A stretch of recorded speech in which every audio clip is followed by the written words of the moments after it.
Hey guys, Madam Crufelli and Serena the Mystic. And tonight's review is of Shaka.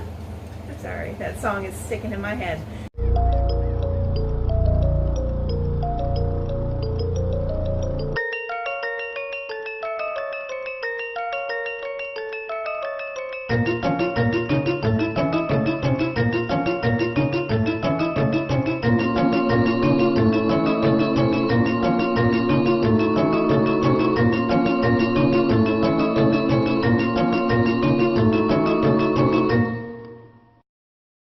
So, we'll go through the basics first and give you the spoiler alert cutoff time, and then after that, if you keep watching, it's on you if we spoiled it for you.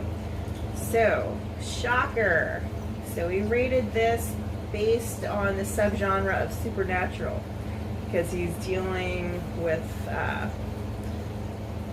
guess, black magic type of vibe, using electricity to come back, so I guess that would make it supernatural.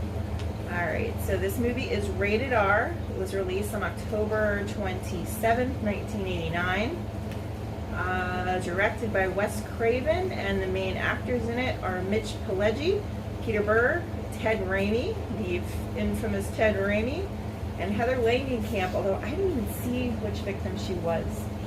I suppose she was in it, but I don't know if she was that original one on the stairs, but anyway, I digress. Okay. So, Storyline. A murderous TV repairman, Horace Pinker, is killing people in a small town, left, right, and center. He eventually finds the home of Lieutenant Parker, who is investigating his crimes, and savagely murders Parker's wife, son, and daughter. His other son, Jonathan, has a strange connection to Pinker through his dreams, and as he directs his father to Pinker's business, where a small group of officers enter. Pinker escapes a horrific spree, killing 4 officers, then targeting Jonathan's girlfriend, Allison. Another dream leads Jonathan and his dad to a residence where they catch Pinker in the act of kidnapping. Pinker is arrested after a fight with Jonathan and sentenced to die in the electric chair. When executed, Pinker, who supposedly had given his soul to the devil in exchange for the power to come back as an energy source, takes over people's bodies and continues committing murders until Jonathan devises a plan to bring Pinker into the real world and then cut off his power source. okay. So, the plot. Before I even get into my review, I have to say that even though this was kind of cheesy, I absolutely fucking love this movie. It reminds me of my teenage years when I was in high school, and I rented it almost every weekend and watched it with friends. Like, every weekend. Shocker was the shit. I don't know why. I just love it. I think it's a combo of a couple things, but we'll get into that a little bit. So, for the plot, I gave the plot a 4. Same? Okay. I like the whole idea of moving from one body to another body, and then with electricity. I just thought that was kind of cool. Cinematography, I gave a 4. Wes Craven really did a lot of cool angles. I liked a lot of his backdrop in the beginning with like the multiple TVs in that room. I thought that was kind of cool. Same. See? We're on the same wavelength. Acting, I gave a 3. Now granted, I absolutely loved Mitch Pileggi's performance as Horace Pinker in this. I thought he was savage and just freaking amazing. The other acting I thought was a little bit cheesy at times. That's basically what I based off. I did give a 4 because I just love how crazy he was really into character. I really loved how much he like absorbed it. He played a really good psychopath. Yeah, totally agree. Plus I think he's hot. That's just me. Maybe not so anymore, but he was hot in this movie. Dialogue, I gave a 5 because even though I was in high school a very long time ago, which I'm not going to give you a year, but it was a long time ago, I still remember the lines from this movie. Like, they're just hilarious. I give a 4. And by the way, this is the first time Marlena has watched this movie. This is like my 552nd. So, and character memorability, I gave a 4. Like I said, I absolutely love Mitch Pileggi's performance in this. He was totally into character, totally rocked it. Mm-hmm. And the different characters that he possessed were pretty freaking hilarious. And I like that they had the limp to signify when he was in a body, so you weren't just guessing, you knew because of the limp. Yes. I like that a lot. Special effects, makeup, and creatures, I gave 4. I gave 3. I like the whole electricity thing. I thought everything was fairly believable for the most part. Mm-hmm. Wasn't anything too cheesy that I thought. I even liked the burn effects on his head. It wasn't too overdone. It wasn't like Freddy Kruegerized. It looked pretty realistic. Creepy imagery, cringe rating, I gave a 4. Ooh. I did. What did you give it? I gave it 2. What? Yeah, I guess I'm just used to like super like gory, Yeah. and that like wasn't gory for me. The only reason I gave I it didn't cringe. Yeah, I didn't really. Well, I kind of cringed, but the only reason I gave it a 4 for the creepy imagery is because Horace Pinker was so believable as like a savage, Mm-hmm. and that was kind of cringeworthy that he like could like kill without thinking and took so much pleasure in it. Mm-hmm. So that could be mistaken. It's not the typical like I'm gonna lose sleep over cringeworthy, but he was just so good it like gave me chills. So, death scenes I gave a 4. I had the same. Okay. I thought the death scenes were pretty believable. The blood looked real. The slices looked real. The bathroom scene was good. Bathroom scene was really good. I just thought they did really well with it. Sound, I gave it a 5. I gave it 3. I just gave it a 5 because I really loved the movie. Soundtrack, I absolutely positively gave a 5. I love the soundtrack of this movie. Well, I guess I'm an asshole on this one. I gave it a 3. It's all good. So when I was looking up, I knew some of the voices sounded familiar. So Megadeth redid the No More Mr. Nice Guy. They sounded familiar. And for the theme song, the Shaka, that was done by Dudes of Wrath. They had Tommy Lee on the drums, and singing at Paul Stanley of Kiss, and Desmond Child. There was also a song in there that Iggy Pop sang on, so I thought that was really cool. So when I added all this stuff up, granted, I love this movie. It's nostalgic for me, so I probably was very generous, but I gave it a 4.2 out of 5, which equated to an 8.4 out of 10. I gave it 3.5 out of 5, and so that brings lunch about what, like 7 out of 10. 7 out of 10. So it's still scored fairly high. We would definitely recommend you watch it. I definitely would buy it. Yeah, and speaking of buying it, if you're interested in buying it off of Amazon, I'll have a link below, and the price as of right now is $7.97, so it's really not too expensive. I'm sure it's probably streaming somewhere or rentable for anywhere from like $1 to $5 at the most. But absolutely love this movie. Now we're at the point, spoiler alert, we're gonna go over some of the scenes. So if you haven't seen it, even though it was out in a long time ago, what did I say, 89? If you haven't seen it in 30 years, this is on you. So first thing we noticed in here is John Tesh is the newscaster. Thought that was hilarious. It seems like when Jonathan's a college football player, he hit his head during practice, and then all of a sudden he was able to see the future. He's predicted the death of his parents of his mom, brother, and sister at the hands of Horace Pinker. Also throughout the movie, he was able to predict where Horace Pinker was going to strike next, all because of a head injury. Anything you pick up along the way, just chime on in here. The other thing I really liked about it, when they were originally going to get Horace Pinker in his TV repair shop. I like how all the TVs were on and different channels. It just made a really cool, creepy vibe. Yeah, I wrote down this, like, the secret layer. I really liked that aspect. And yeah, even though it wasn't like a basement like Freddy Krueger, it kind of had that spooky vibe that Wes Craven's like really good at. Like he really created that, even though it was like a television repair shop. Mm-hmm. It was a cool layer. I like the word. I like that word. Again, Pinker being so brutally savage and just absolutely zero fucks given. I loved it. Absolutely loved it. He was so snarky, but not over the top snarky. Loved it.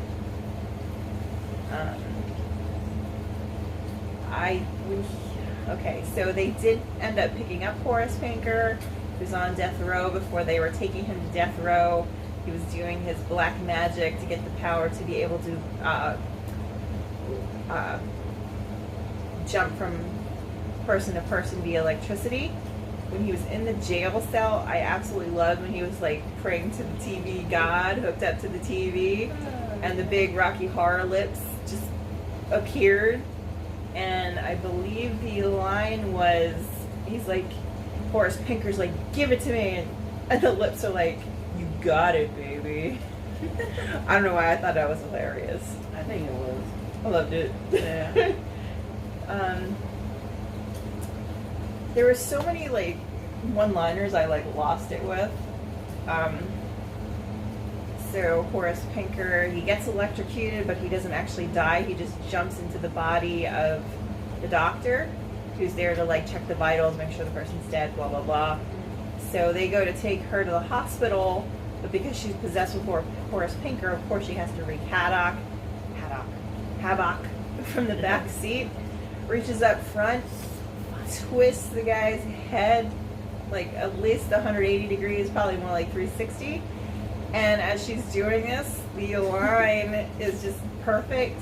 She's like, just feel like a little head sport. I freaking loved it. The tongue hang, it was just hysterical. Yeah, she played against everybody that played being possessed by Horace Pinker was memorable and fun. I loved it. In their own unique way. Yeah, they all like brought the merged the two characters, like the little girl being possessed by Horace Pinker. My favorite. Oh my gosh.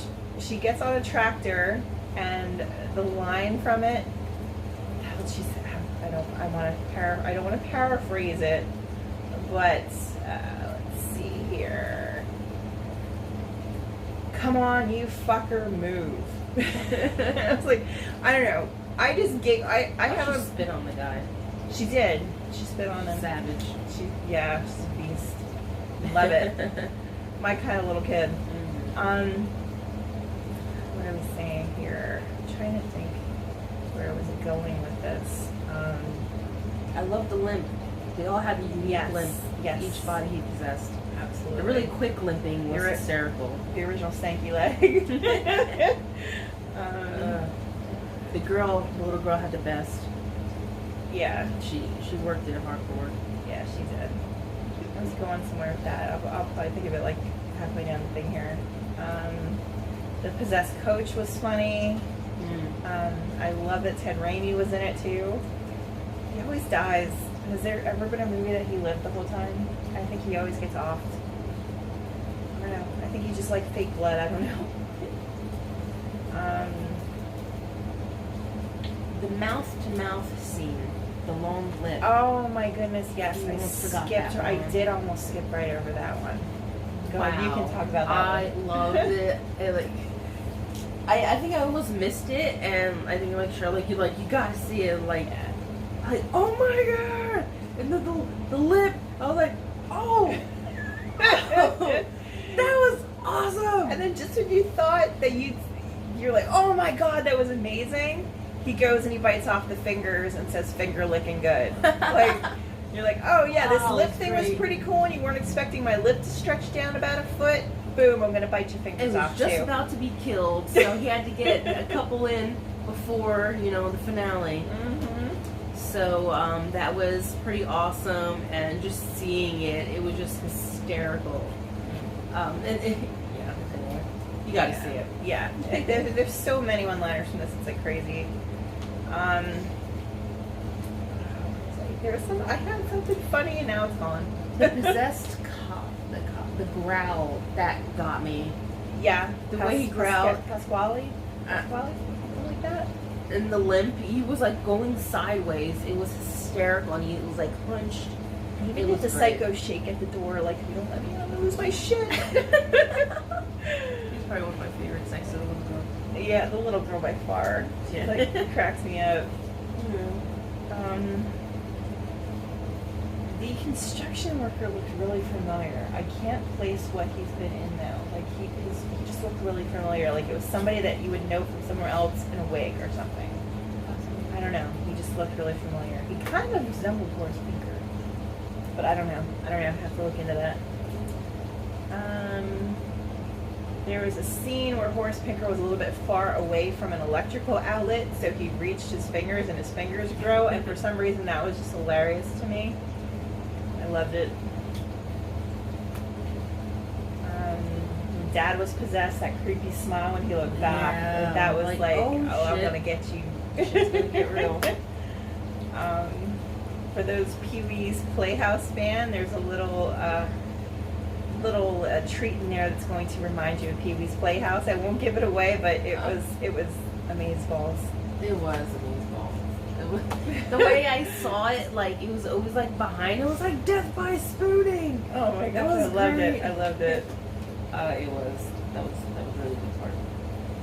And of course, one of the more memorable moments of this whole movie is towards the end when Jonathan is trying to finally get Horace Pinker out of the picture, and he chases him into TV land, and they're going through different episodes, and they're like fighting with each other amongst all these different TV episodes. One of which is Leave It to Beaver, and Jonathan calls out to Beaver to open the door. That was just hilarious. And then landing in the TV Evangelist show. That was sensational. Yeah. I loved it. Like it was like borderline cheese, and maybe because I like cheesy movies is why I liked it so much, but I don't think it was too over the top that it was laughable. Like it was just fun. It was fun. And then John Tesh again. Landing in the living room of the Rednecks, and that was beautiful. The lady didn't even move. She's like holding her popcorn or bonbons or whatever, and she's like, "Damn these audience participation shows." That was awesome. And also towards the end, when Horace Pinker, I think he's trying to escape at that point, he jumps into a TV, but as he's jumping into the TV, Jonathan pulls the plug, and it was just reminding me of the whole Nightmare on Elm Street Dream Warrior scene with the "it's prime time, bitch" jumps in the TV. So that was pretty memorable too. Like I said, this movie is so nostalgic for me. I love it, so I had to own it. I have to watch it periodically because I just freaking love Horace Pinker. I think he needs to come back in a sequel. True that. He could. He could have been not demolished out and got re-electrified, and you'll see him on Jersey Shore. Probably. That'd be pretty awesome. I'd watch that. I'd watch that. Could you imagine that he was just jumping through all the MTV episodes, killing off the annoying bitches? Oh! Yeah, buddy. You haven't lived yet. Anything else I'm forgetting? Fish lips. That'd be great. Oh my gosh, the duck face. Horace Pinker cuts off the lips of the duck face. Epic. Needs to happen. We need to make that. If that movie isn't out there, we need to make it.